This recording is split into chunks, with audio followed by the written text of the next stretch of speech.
Olá pessoal, sejam bem-vindos ao nosso canal Livraime, onde a gente comenta uma série de livros. Hoje eu vou falar de A Escola de Análise, na França, 1929-1989, comentado por Peter Burke, tá? Tá aqui, ó, Peter Burke, editora Unesp. Bom, por que essa escola é histórica e historiográfica? Bom, a historiografia ela estuda como a história deve ser feita. E a história estuda, obviamente, o passado humano transcrito por meio da narrativa que é elaborada por métodos específicos. A escola de análise da França ela vem sobre uma perspectiva da história-problema. Já Nietzsche dizia que a história não pode ser objeto de deleite. Nietzsche dizia que a história não é para você ficar lá decorando datas, eventos e nomes e ficar usando isso como uma erudição para você convencer os outros, para você parecer inteligente e alguém sábio. Não era isso. O Nietzsche dizia que a história servia a propósitos maiores. Curiosamente, nessa linha do Nietzsche, o próprio Karl Marx vai dizer que a história ela deve ser utilizada, conjugada com a economia para entender os conflitos de classe. E na escola de análise, que obviamente não é, pelo menos na sua estágio inicial, não tem relação direta com o marxismo, ela vai dizer o seguinte, ela vai dizer que a história deve ter um problema. O que é história-problema? História não é para decorar datas e eventos, é para solucionar e compreender o homem dentro da sua dimensão com o tempo. Como ele se relaciona socialmente, como ele se relaciona individualmente, porque depois alguns autores vão escrever a história do medo, a história da depressão, tá? Até vão chegar ao cúmulo de escrever, o Fernand Braudel vai escrever o Mediterrâneo, que é a história da geohistória, que fala da história do mar Mediterrâneo. Olha que isso, interessante, porque ele pega uma posição geográfica para falar de história, e até o absurdo de escreverem a Histoire de la mer, né? Que em francês é a história das fezes mesmo, a história e vai falar sobre o saneamento básico. Então, qual é o limite da história? O que eu posso trabalhar com a história? Eu posso trabalhar qualquer coisa. Eu posso falar uma posição geográfica, um sentimento, a história da dor, a história da depressão, a religião, a história do cristianismo, a história do ateísmo. Ou posso falar até mesmo de história da historiografia. Posso falar de história, portanto, da própria história numa autorreferência. História da medição do tempo. E por aí vai. Na escola de análise propõe, portanto, que a história analise o homem como tal, dentro da sua profundidade psíquica, da sua profundidade sociológica, dentro da sua existência, não eliminando do homem a questão do problema. Então não é simplesmente saber que Dom Pedro II foi lá e puxou a espada em 1822, até porque isso não é história, isso é chamado de memória na historiografia. Quando você tem uma data muito precisa, foi exatamente nessa data que caiu o Império Romano do Ocidente. Essas questões, quando você tem datas muito precisas, são muito mais voltadas para a questão da memória, porque a história trabalha com processos. A independência de um país é um processo, ela não ocorre num dia, ela não ocorre nem em um ano. Pra você ter uma ideia, Portugal só vai reconhecer a independência do Brasil em 1824. E em 1822, o Brasil estava independente. Né? Então, será que é o puxar dessa espada que vai gerar a independência? Ou é um processo mais demorado? Ou é um processo de negociação com o país que era a metrópole? Ou é um processo de indenização, enfim. Pode-se até discutir que ainda não estamos independentes. Então, a Escola de Análise propõe, que acho que em francês não tem esse S, né? Escola dos Análises. Acho que o S é quase mudo. E, portanto, ela propõe uma leitura da história para a resolução de conceitos profundos da existência humana, sejam sentimentos, posições geográficas, mas que haja esse trabalho com a história. E, obviamente, nesse interregno, né, o Marx vai usar a história também para sua proposta de trabalhar a questão da desigualdade social, da pobreza, do processo revolucionário.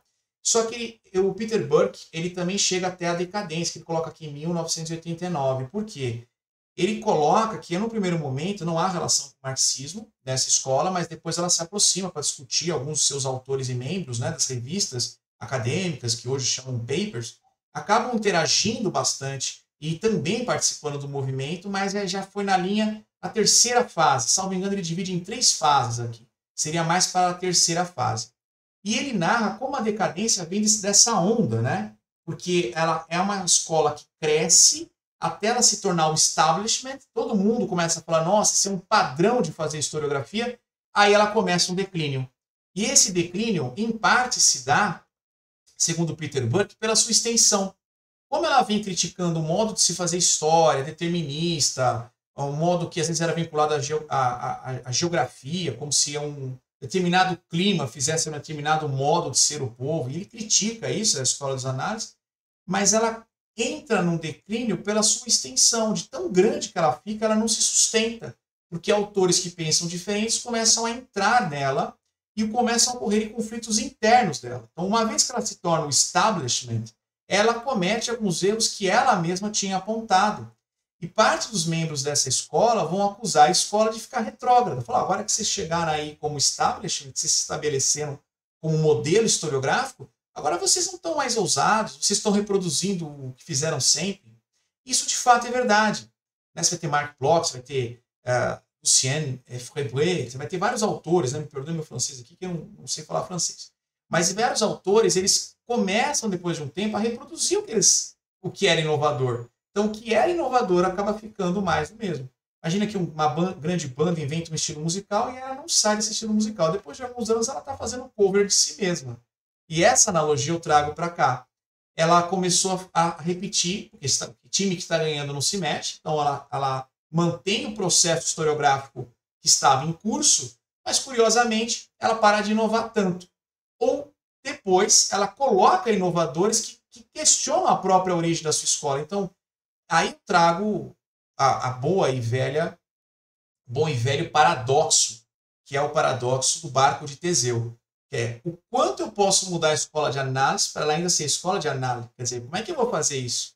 Se ela já começou a mudar muito a sua perspectiva, talvez ela não seja a mesma escola. Talvez ela já tenha adquirido outra construção. E isso, ela, portanto, acaba se perdendo. Então, se você quer estudar a escola de análise no sentido clássico, seria ali até mais ou menos 1950. Aí depois de 50, vamos falar até 60. Aí de 60 até 89 ela começa a se reprogramar demais e numa velocidade muito grande.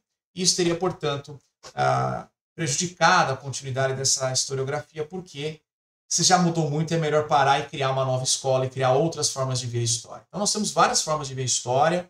Uma delas é o materialismo do Marx, outra é a forma da escola de análise, que é a escola problema, outra até seria a escola da história vista de baixo, que é de Edward Thompson, que eu comentei aqui a história da classe operária na Inglaterra, tem aqui meus comentários de Edward Thompson, que faz uma história vista por baixo. Então a história, o passado é fixo, mas o modo de narrar o passado não é fixo.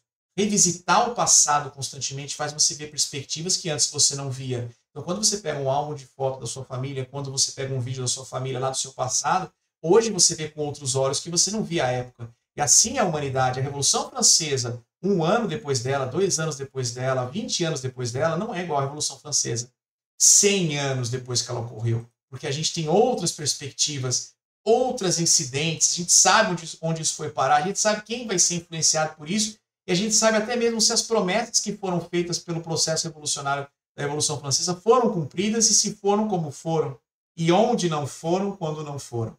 E, portanto, o passado é estático, ninguém pode voltar no tempo, mas revisitá-lo sobre outros ângulos, sim. Então, talvez, os escravos, a vida dos escravos não interessava na Roma Antiga, poucos vão escrever sobre seus escravos, para não falar ninguém. E hoje, a escravidão é importante, porque a gente sabe que o Império Romano se sustentou com base no número de escravos. E a decadência romana também se deve à redução dos números de escravos, porque o trabalho massificado de Roma era feito por esse tipo de mão de obra. Então, analisando economicamente, é interessante estudar esse aspecto que outrora não era. Imagina, se você falar para um cidadão romano, os equites, para a elite, aqueles que tinham os cavalos, os equites, equitação, ele fala, não, imagina, escrever sobre escravo para quê? Ou o Brasil na antiguidade, o Brasil antigo, o Brasil de 1800, o Brasil do Império. Vamos falar um pouquinho sobre os escravos? Não, que escrever sobre a vida deles, não interessa. Vamos falar sobre a vida de Dom Pedro, vamos falar sobre a vida dos nobres, vamos falar sobre a vida do progresso, vamos falar sobre a tecnologia, a vida dos cientistas. Não vamos falar sobre escravos. A história deles não interessa. Então, o modo de ver o passado muda. E aqui eu termino com a frase de Heráclito: o homem não pode adentrar o mesmo rio 2 vezes, porque nem o homem nem o rio é o mesmo, portanto, a gente não pode ver o passado da mesma forma. Sempre que a gente retorna, a gente vê sobre outros ângulos e descobre outras coisas. Por isso que tem novos livros de história sobre coisas que já são antigas. Porque você vai dizer, eu já conheço esse fato, mas ele tem novas visões disso. Então você não está lendo só o que aconteceu. Você está lendo o que aconteceu sobre os olhos do historiador e do seu método historiográfico, que pode favorecer sociologia, filosofia, ciências ou até mesmo a vida comum do cidadão. Se você gostou do livro, compre aqui embaixo, tá? Tem um link, você colabora com o nosso canal sem custo adicional nenhum, ali pela Amazon. E se você gostou do vídeo, deixe seu like, inscreva-se no nosso canal, tem outros vídeos aqui, inclusive já faço referência a Edward Thompson para que você assista. Um abraço para vocês, tchau, tchau e até a próxima. Até lá.